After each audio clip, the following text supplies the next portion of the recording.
the flatness. What's up? I'm gonna go cut down a tree. I thought I might take you guys with me. I want to tear something apart. Rip it apart with my hands.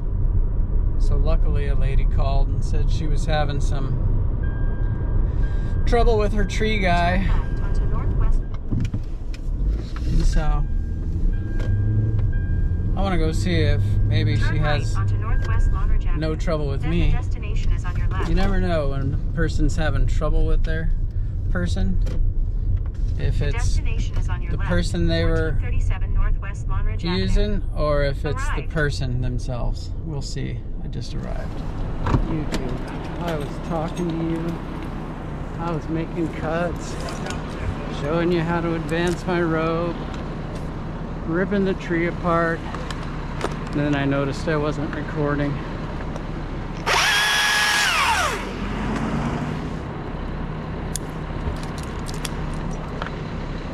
So this is how I usually advance my rope. I usually find something I can trust, throw it up there, hit it on the first try, of course, shockwave the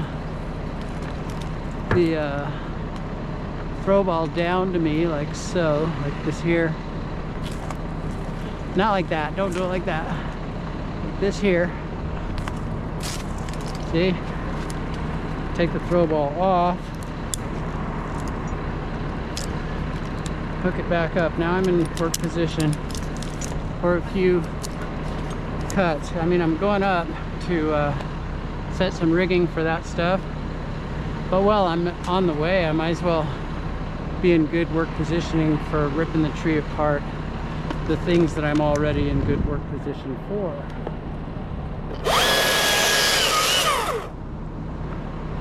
Like this here.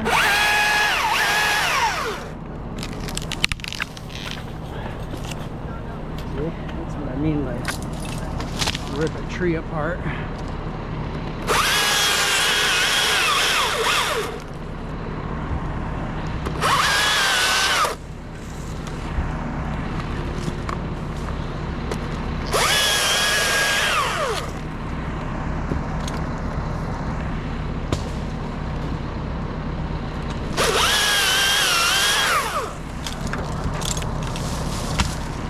Try to get the butts off.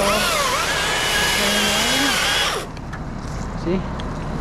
Butts all pointed that way. Easier for those guys.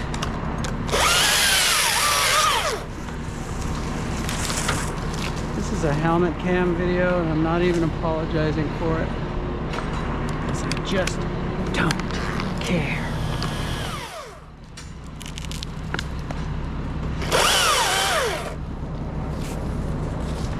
Don't want to get too hasty. That is high voltage right there. That's why these have been whacked on by the power company.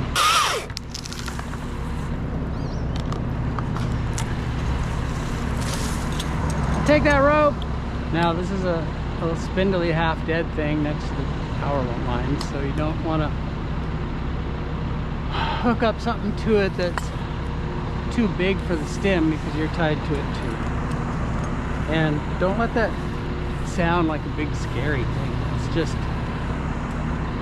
that just means don't go too big for your little spar. Doesn't mean you can't use it. Okay, this would be a classic tick tie maneuver. I don't want it to tip out toward the wire or anything, plus it's just smarter for the spot. And make sure it's butt heavy. You know, while I'm here, probably get that one too. That one over there will be pulling down. The rope will be up like that, and so it'll bite and it'll hold. Just a half hitch. Some people will hate it, but again, I'm more interested in function than opinion of people. All right, get on her. They're rigging these two like this. It'll happen fast, and I won't need to do that one thing, you know, chop it into confetti with my hands. The first one isn't gonna do anything. Okay. The second one Just hold it up till it comes off.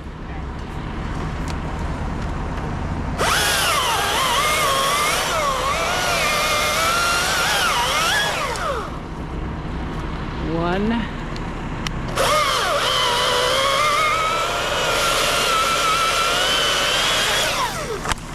Two, and I put my feet in a Flamingo. I did the right foot only so that the left foot would be out of the way like that as it slammed. I call it the Flamingo. I didn't make up the move, but I named it. Just something I see myself doing over the years. See, this has a nice little handle on it, so I can probably cut it and hold on to this and then pull it this way as it goes over that dogwood. You want to be careful not to slash your wrist when you're doing this.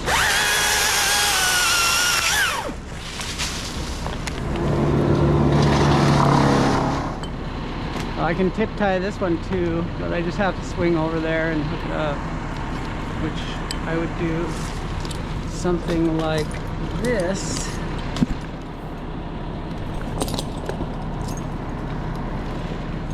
Some people get freaked out about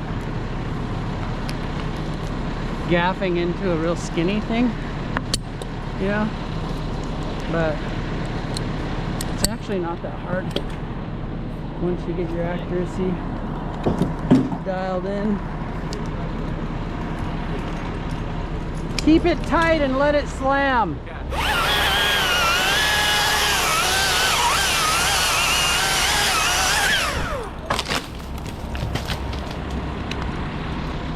This one you'll have to let it curl under.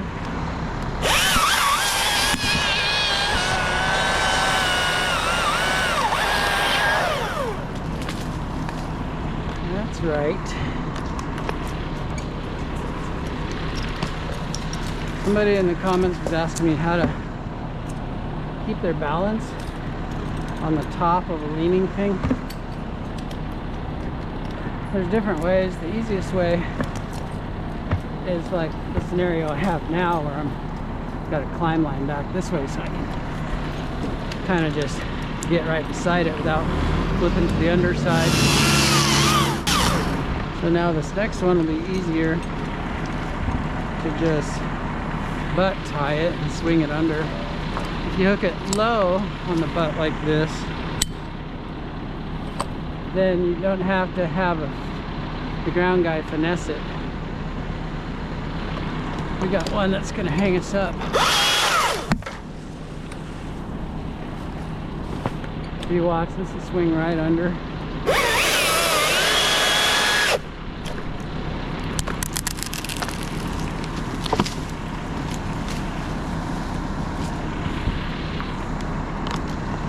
So a lot of guys, they do that redundancy where they have a half hitch and then they terminate it up here. And they'll do it even if there's limbs or whatever, then stop it from ever slipping off the butt. I don't understand when redundancy is done for no reason. It's just baffles me that people do stuff like that when your common sense will tell you that the limb that you're going over will keep it from slipping off the butt. For those who know, they'll be following my rant.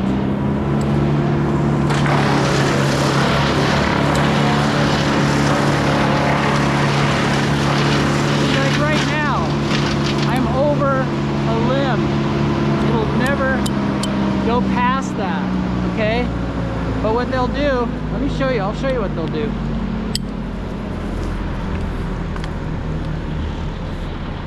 They'll go like this, and then they'll do another one up here because that's what the book says, or that's what the teacher said, okay? And there's no reason to. That's my point. My point is one and done. That's my point. Sure, it's only a second or two, but why waste seconds?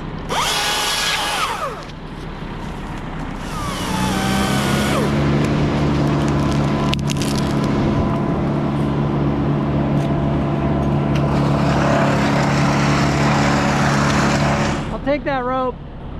You guys still with me? You still watching? If you are, so you have a decision here. We could do one and then the other, and that'd be less demanding on that spar over there. Or we can look at it and we can say, is it gonna hold? That's decayed. I think it would, but just to show you that I'm not like, you know, spitting in the face of all redundancy safety, we'll do this in two pieces.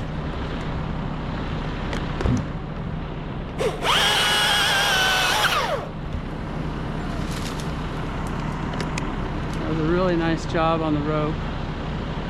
See, I was trying to get it moving because of the wire there. Now listen to this logic. The reason I more considered taking them both at the same time is because the weight of this one would help pull the whole thing away from me, because now I have to push it off, and I can do it, otherwise I wouldn't mess with it. Sometimes if you're worried about it, you can like reach up and like take some back weight off or something, you know, but I have enough command in my little flippers to push this off. I'm not facing it toward the wire.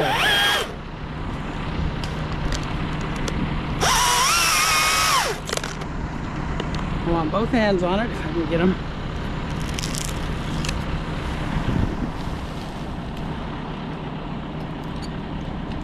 So this stuff, what I'm doing right now, this is like, it seems to me like ultra mega basic beginner level stuff, but if I think back to what I felt like when I first wobbled around on stuff like this, and the awkwardness of a skinny trunk and decay and wires and house and stuff, and judging it all and hoping the rope man does his thing and stuff, then let me just validate your trepidation a little if you're one of those that are like, dang, you make that look easy, or dang, that's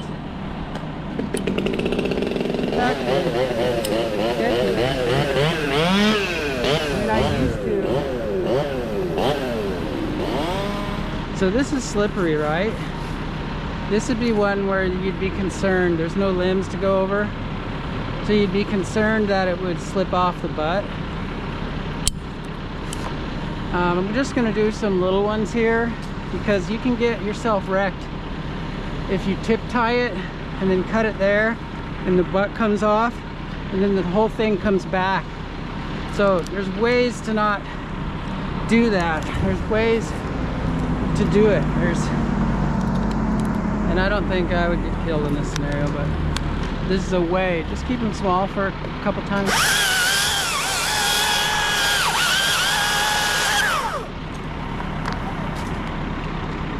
See, the rope man is putting them right there, right where we want them.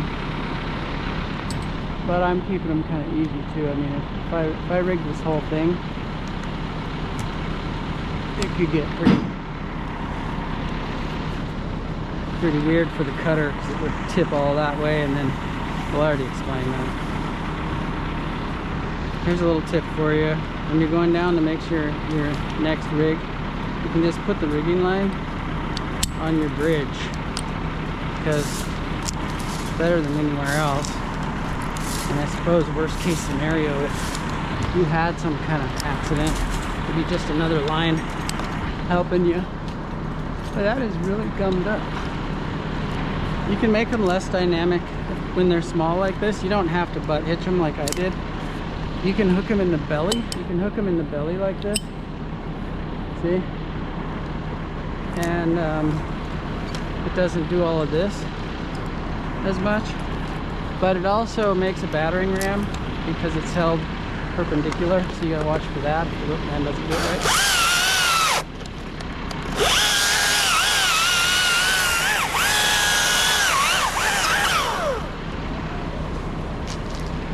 But he did it. Perfect. So like he's doing good enough right now where, well, it's weak up there. I probably should take it in 2 more. It's not a strong spar, which is another reason to take it. It's not a strong spar, so it's another reason to take it in a few pieces.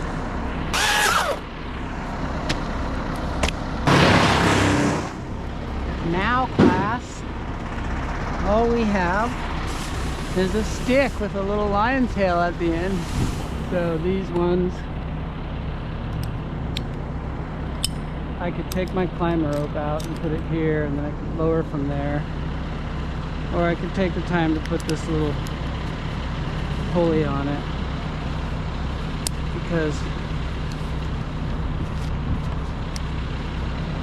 it'll run smoother. This here, this little groove, I should have done something about that from the beginning, but it's been causing it to not run that good, and I really wouldn't want that to happen. Wouldn't want to lock up the little top, you know, that's annoying. This is one of the, so it leans this way. We don't want him to hold on to it and swing it back into the wires. That would suck, and that's another reason to not have it gum up here and use the smoothness of a block. Get the face cut first. That way your line isn't right here in the way of making your face cut. You go ahead and hook it up like this. When it comes off, the rope will be pulling on the spine of the snap instead of on the gate. Okay, put it through your little block. This is light duty rigging.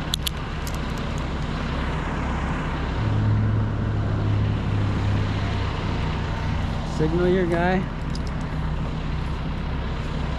and don't swing it back into the wires, Max.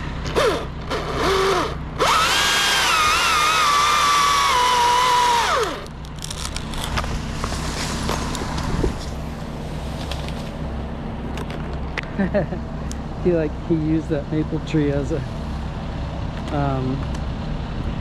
brake the whole way down. That was kind of cool, because if he holds on to it, it swings that way. What I would have done probably is let it swing that way and then, you know, take it out into the hole. I just wouldn't hold on to it until it got to the end of, until it got to the apex, if that's the right word for that. Those leaves blowing past me, that's nice. Could use a little nice comforting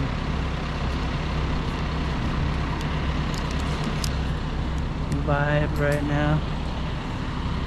What do you want to talk about, YouTube? Not just tree work, more tree work. Wait for Max to get out of the way. I could think of something I'd mention. Don't let yourself get too preoccupied, obsessed with the opinion of another person, because they're fickle. And if you come to a place where you're feeling reckless and desperate because of the way another person is behaving, then you've let them have too much power. Don't ask me how I know.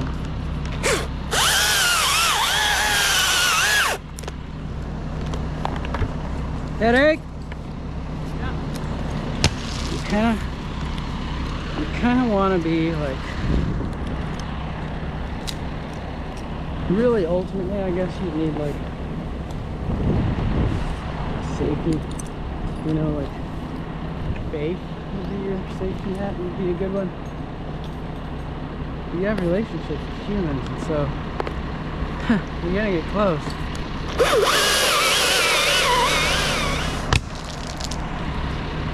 So if you can't be Mr. Miyagi with your perfect peace and enlightenment, and I try to be, but I think I achieve it on some level a lot, but when you can't,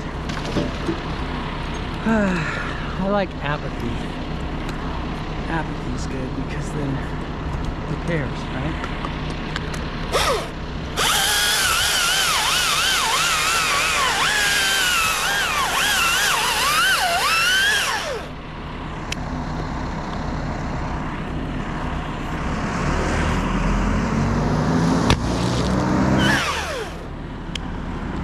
One pass cup and a flatness.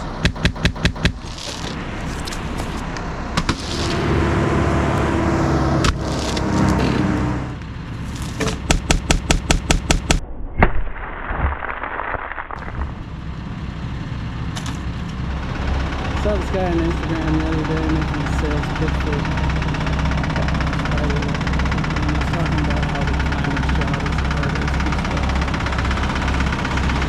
And I know there's some things that get into climbing that are quite related to that. To me, that's something. This 2019 Act 19 is totally rad. And I'm glad I got it before the world lost their minds. Because right now, the price for an Axe 19 is closer to $200,000. And when I bought it, it was around $100,000.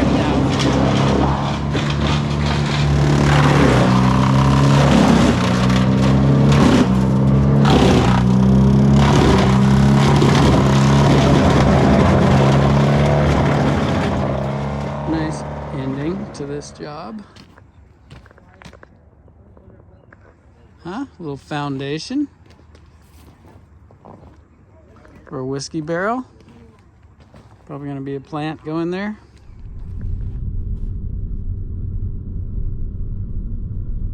Check out, this is about the classiest window cleaning guy I've ever seen.